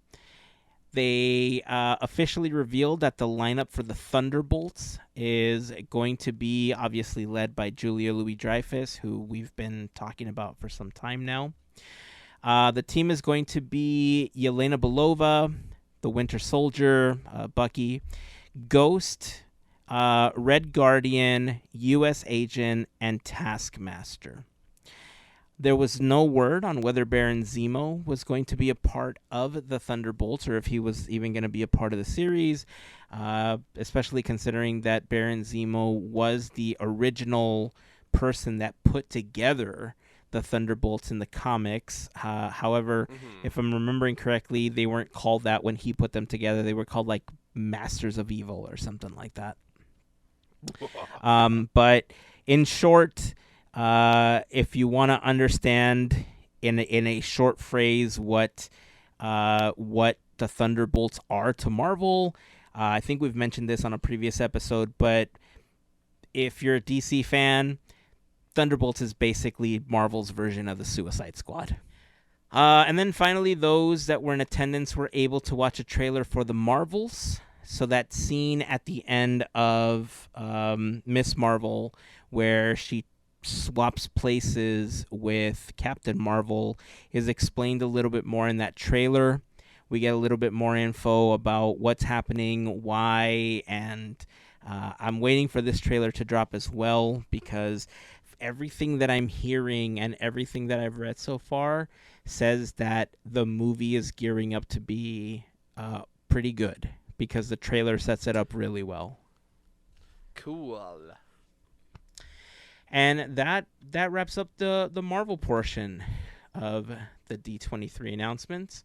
Ironically enough, it sounded like we didn't get a lot of Star Wars information, aside from some of the things happening in the parks, the Disney Junior announcement. I feel like a lot of that happened at Star Wars Celebration. And while we did get a lot of Marvel stuff and everything at Comic-Con, I think they were able to leave some stuff behind for D23, whereas whether they did it here or they did it at Star Wars Celebration, it made sense to do all the Star Wars announcements at Star Wars Celebration because it's their own product anyway. So that's probably why we didn't get a lot of that info. But as far as panels are concerned, those were some of the major ones. On Sunday, Andrew and I were able to attend the what was it called again? The Disney Parks Through the Decades, a Disney Ambassador Perspective, along with Andrew's wife. And, it was way better than I thought it was going to be. It wasn't what I was expecting. Yeah, I really wasn't sure about it, but the only reason I really jumped in on it, D23 had posted, hey, this panel, we're giving out a piece of a tree. And I was like, I want a free piece of a tree. And then the panel was really good. And it was, uniting some, ambassadors from the past. The very first Disneyland ambassador was there. The second Disneyland ambassador. The very first Walt Disney World ambassador. Plus a smattering of ambassadors from other parks from the past. And then all the current ambassadors were also there. So it was interesting to have them all talk and meet and talk about their experiences, with Walt or the company and what have you. And then you got a piece of a tree at the end. The piece of the tree was an interesting addition, and that's really what brought me into it as well. When you mentioned that, I was like, okay. And I remember I had to go to the bathroom so badly, and I held it just so that I could go to this panel to get this piece of tree. And so I'm glad I was able to, not pass out or anything from that. But essentially what it is a lot across the resorts. They have, trees and plants and everything that reach an end of life cycle. And so Rhonda Wood is one of the cast members that has been protecting a lot of the different species that are represented for a lot of the plants in the resorts.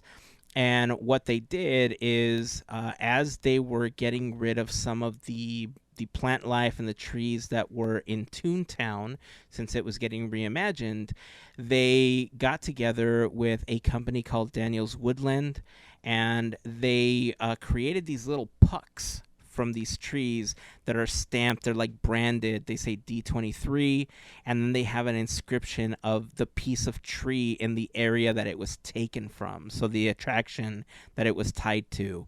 And they only made 1,000 of these, and so everyone in attendance for that panel received one of these.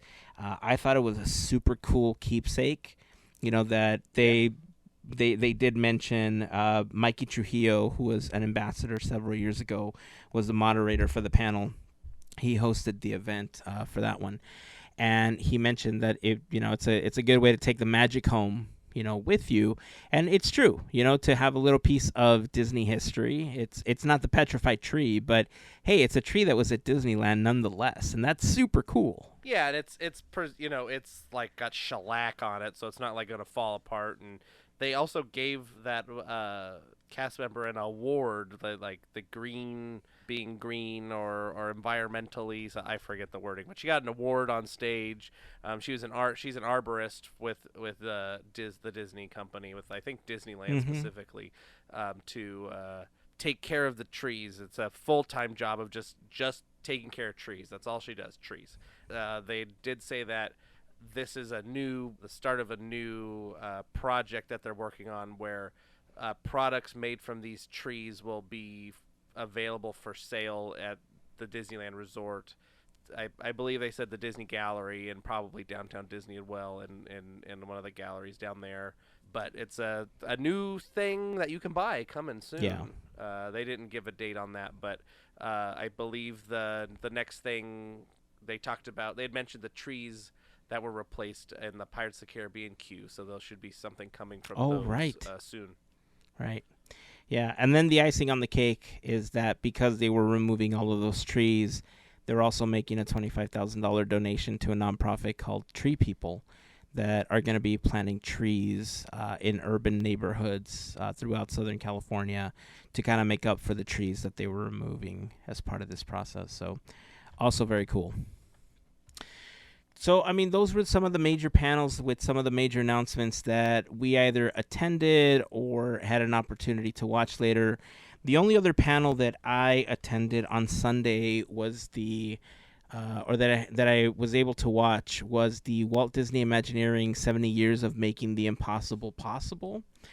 That panel was fun, primarily because I mean, I just love anything that has to do with Imagineering. I love whenever they're able to give us an insight into what's happening, their process, what they do, how they do it, when they do it, how they became an Imagineer, stuff like that. And that's really what it was. It was hosted by Leslie Iwerks.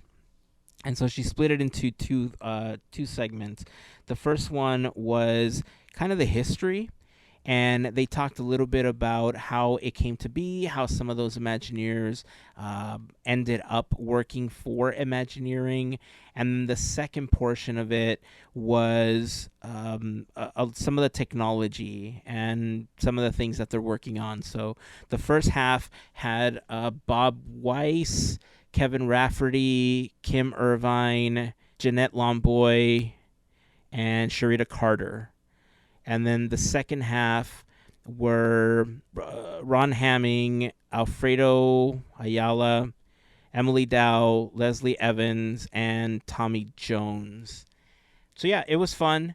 It was a big crowd. There was it was a slightly difficult panel for me to be a part of, not because of the content, but because of the people that were around me.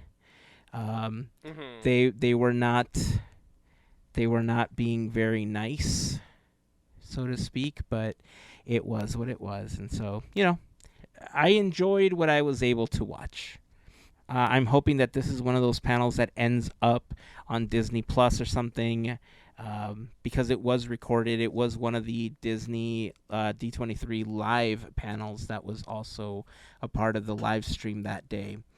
But yeah, I mean, Disney, if you're listening, even if you don't want to put them up for free and you want to charge $20-$30 for people that weren't able to attend, or people that were able to attend, just enter your badge number or something for a free reviewing or viewing of panels that we weren't able to attend. You're welcome. Please make it happen. Put them on Disney Plus. You already have my money for the next year. Make it happen. Yeah, it's you know what? They recorded them, so yeah. Hopefully, it's just a matter of editing and getting to Disney Plus, because what's up there at Disney Plus right now is they're like 2 little 10-minute recap things. So there's going to be some time and hopefully energy put into making these consumable for us. For sure. There was one portion of that panel that I thought you would get a kick out of, and it was a story that Kevin Rafferty was telling, where he mentioned that you should always. They were talking about pitching certain things, and there was an idea that he had that Marty Sklar called him one day and said, "Hey, I'm sitting in an office right now with Michael Eisner and Bob Iger. I want you to come over and I want you to pitch this thing." And he said, "Right now, I'm right in the middle of working on something, and I gotta be in Florida." And he says, "But it's Michael Eisner and Bob Iger." And he said, "Yeah, I'm sorry, I'm gonna have to be in Florida." And so he kept a copy of this memorandum, because the Marty Sklar sent a memo to Michael Eisner and Bob Iger that said, "Dear Michael and Bob, Kevin Rafferty preferred to go to Florida rather than meet with you, Marty." And that was it. He says, so they were talking about pitches that were most memorable and ones that they felt went really wrong for them. And he said, that's one that definitely went really wrong for me. That's fun. Yeah. I always think about, I'm pretty sure he was the one that had the idea of the I forget exactly what it's called, but it was like a monster comedy show where Eddie Murphy was going to be the host. It's going to be Eddie Franken Murphy. I forget the name of this, but I believe it was in Kevin Rafferty's book. He talked about it a little bit. There's a lot. Kevin Rafferty has a lot of good stories. I have to finish his book. I'm about a third of the way through, and then I picked up something else, and I haven't gone back to his book. But I mean, like you said, he's got great stories, and just a chapter in, you're already pretty engaged in the stuff that he's talking about.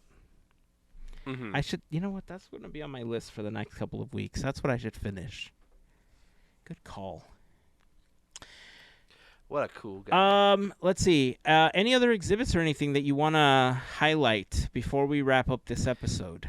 Today, I'm sure we'll be getting into the expo stuff for the next couple of weeks, bringing it up. There's lots of announcements. They had Indiana Jones 5 stuff. Walt's plane was there. Yeah. There was lots of stuff. I'm sure we will slowly bring it up throughout the coming weeks. There's just so much to consume. And yeah, regurgitate, I guess. I don't know. But yeah, it was a good expo overall. It was nice to see Walt's plane. It was nice to see friends and people and everything. So yeah, it was a good expo, and I'm sure we'll keep talking about it until we get some more big announcements. I did my big. I'm sure I'll have my big what wasn't announced for the parks rant. Another one later.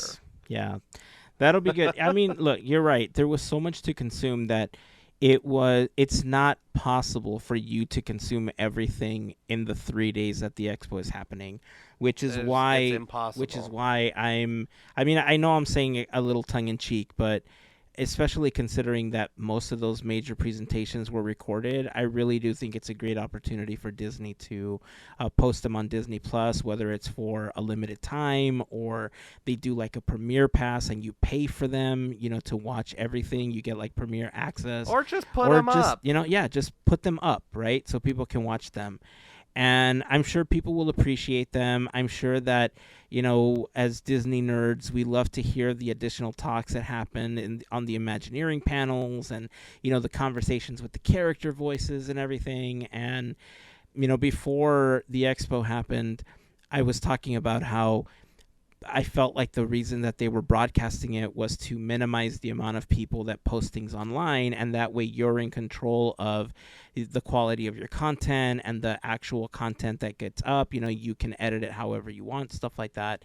But if they don't take advantage of posting these things that they recorded, then it's only going to encourage more people like me to record them and post them on YouTube.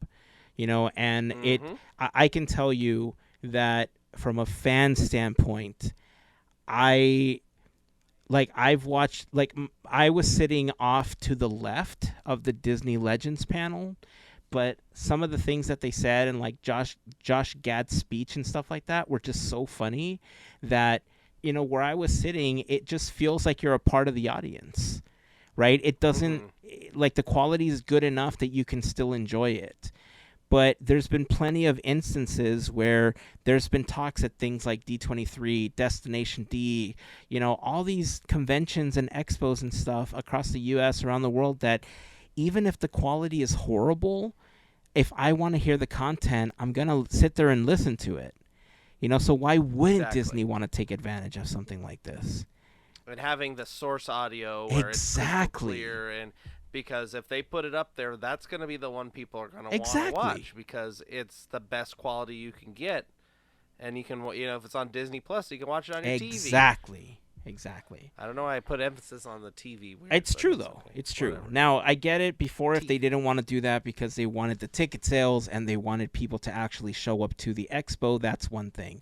But the expo's over. Put them up. It's gone. Put them up. The expo's over. You made your money off of the building and the people that were there and everything.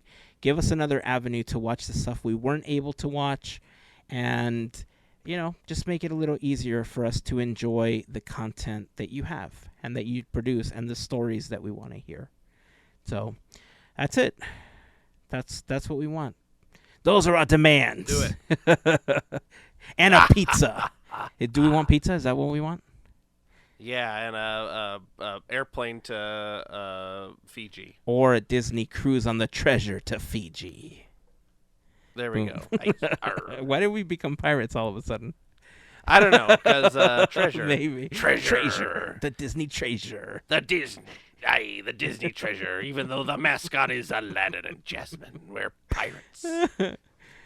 All right. I think that's a great place to wrap it up. If you had an opportunity to attend D23, we'd love to hear your thoughts. Like Andrew said, there's plenty of things that we didn't get a chance to talk about, like the layout, how the booths to purchase things were scattered across the expo, some of the big stores that we tend to visit, like Mickey's of Glendale, the Imagineering exhibit, which I didn't get a chance to talk to or talk about. Definitely something we're going to be bringing up.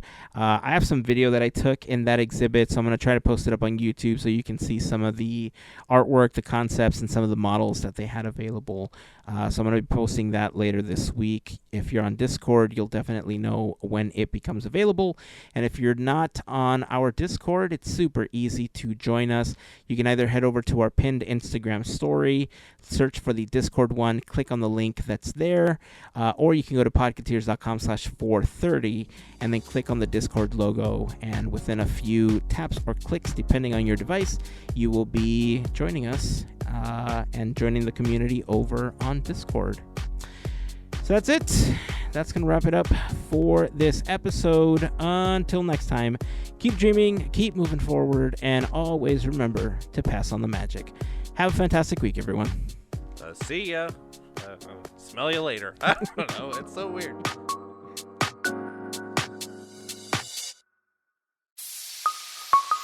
Part of the Podketeers Network.